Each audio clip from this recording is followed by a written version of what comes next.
May 1988. This is the second time I'm recording this video. Somehow, I deleted the first one.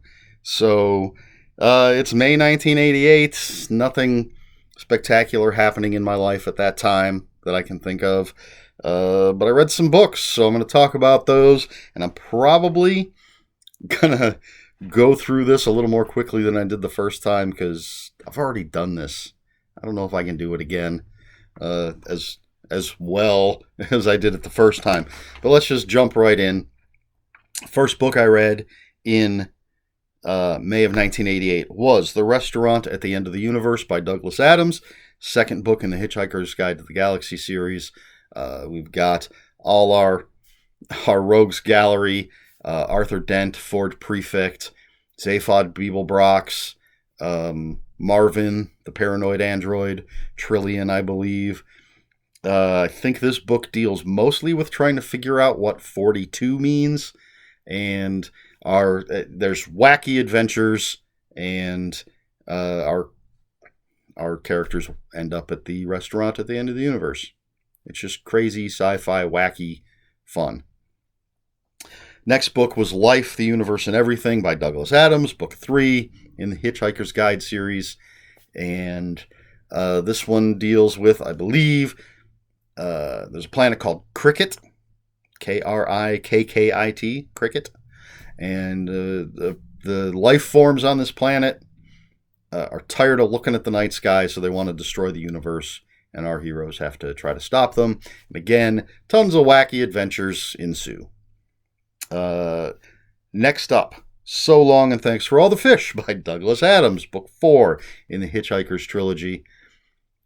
Arthur Dent is back on Earth, wondering if the past 8 years really happened with all his wacky adventures. But the dolphins have disappeared from the planet, and they've left a message that says, "So long and thanks for all the fish." And there's a message from God or something. I don't know, but Arthur has to hitchhike across the galaxy again. And again, more wackiness.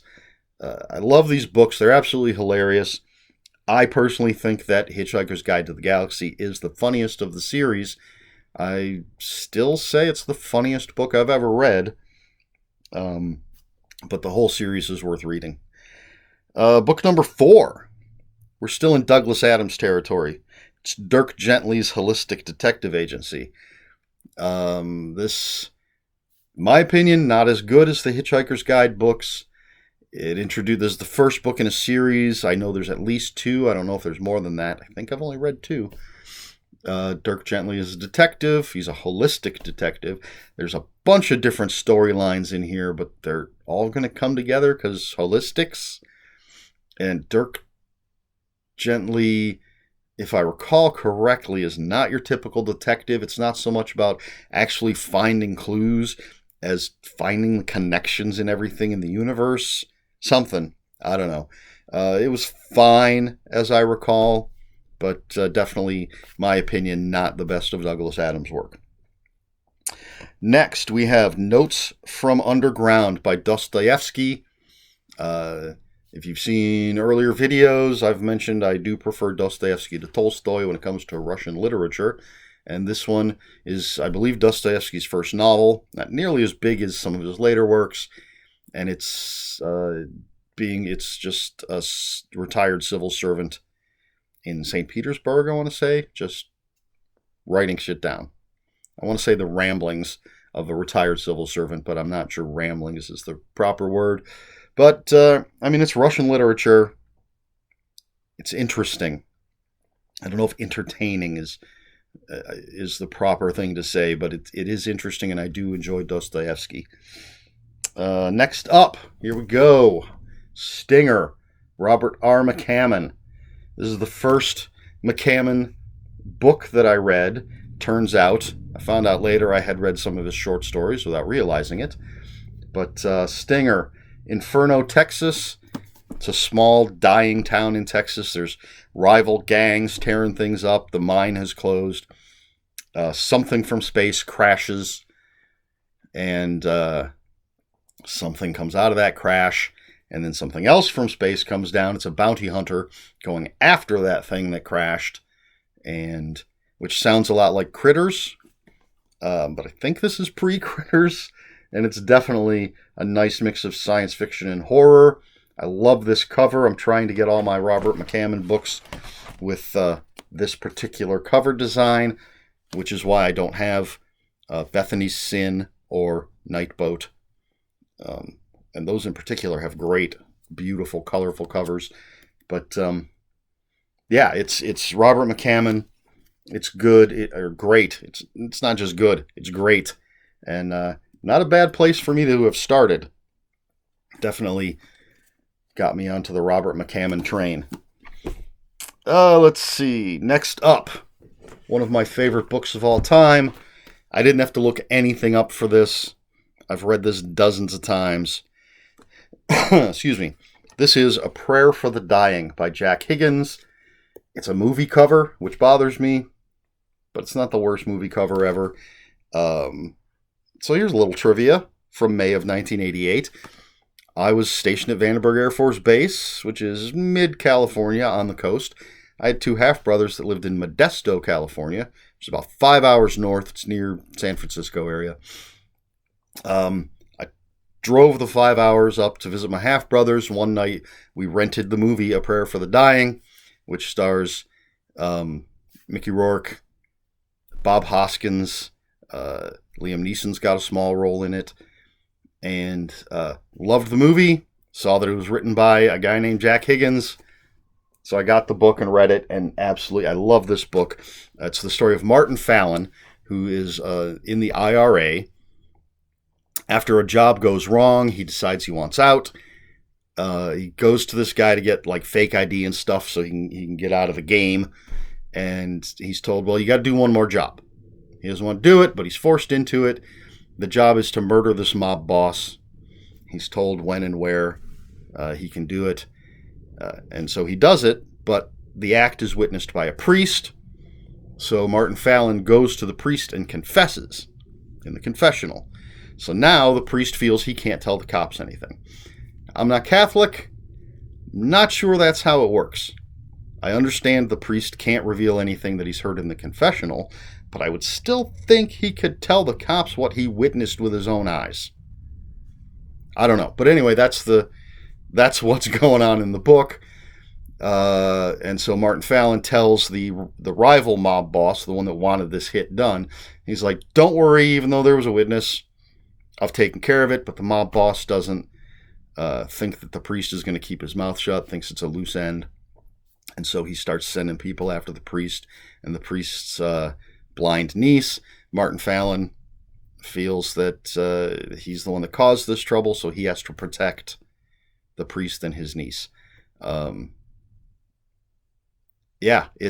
love this book. I like the movie a lot, but I love this book. I've read it so many times. It's perfect when I can't decide what I'm in the mood for, or just sometimes I'm just in the mood for this. Martin Fallon is an anti-hero, I guess. He's a killer, but not quite a killer. I don't know if you'd describe him as a killer with a heart of gold, but he does take it on himself. Quiet, Alexa. He does take it on himself to protect this priest and his niece, which, if he were just a cold-hearted killer, you wouldn't think he would do. So there's great characters in this. It's a great thriller. It's well written. You'll see if you follow along in this series, a lot of Jack Higgins stuff is going to pop up, but this is absolutely my favorite one. Prayer for the Dying. Let's see. Next up, Wielding a Red Sword by Piers Anthony. It's the fourth book in the Incarnations of Immortality series. A normal human dude takes on the job of war, and he thinks, since he's a human, he's not all humans are, but this particular human is anti-war. He thinks he's going to be able to use his role now to sort of end wars on the planet, but of course things don't go that way. He ends up in hell.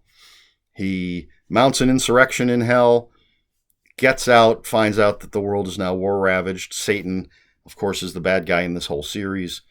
Took advantage of things on Earth while war was in hell, and they fight. Stuff happens. They're fun. I remember them being fun fantasy books. Not fantasy like Lord of the Rings, obviously, but fantastical books. Next up is the last one I have a picture of. The Cat Who Knew Shakespeare by Lillian Jackson Braun. Jim Quillerin and his two Siamese cats. The local newspaper publisher dies in an accident, but Jim thinks it's murder, so he and his cats are going to investigate and solve the crime. I don't remember how Shakespeare fits into it. And then finally, we have Till Death by Ed McBain. It's one of the 87th Precinct novels, a great series. So Steve Carella is the main character in the 87th Precinct novels, even though that's not initially what Ed McBain had planned. But anyway, Steve Carella's sister is getting married. They find out that somebody wants to murder the groom, and so Steve Carella and the other detectives of the 87th Precinct are simply trying to find out who wants to murder the groom and keep it from happening. They're great books. If you like cop books, they're not private detective mystery type things. They're police procedurals, but they're good stuff. I enjoy Ed McBain and the 87th Precinct books. All right, that's all I've got for May of 1988. If you have any comments, questions, or corrections, please put them in the comments below. Comments are open for spoilers. Just post a spoiler warning. We try to be polite here on my channel. Please like, share, and subscribe. If you want to follow me on social media, my Twitter is @Ronin5757.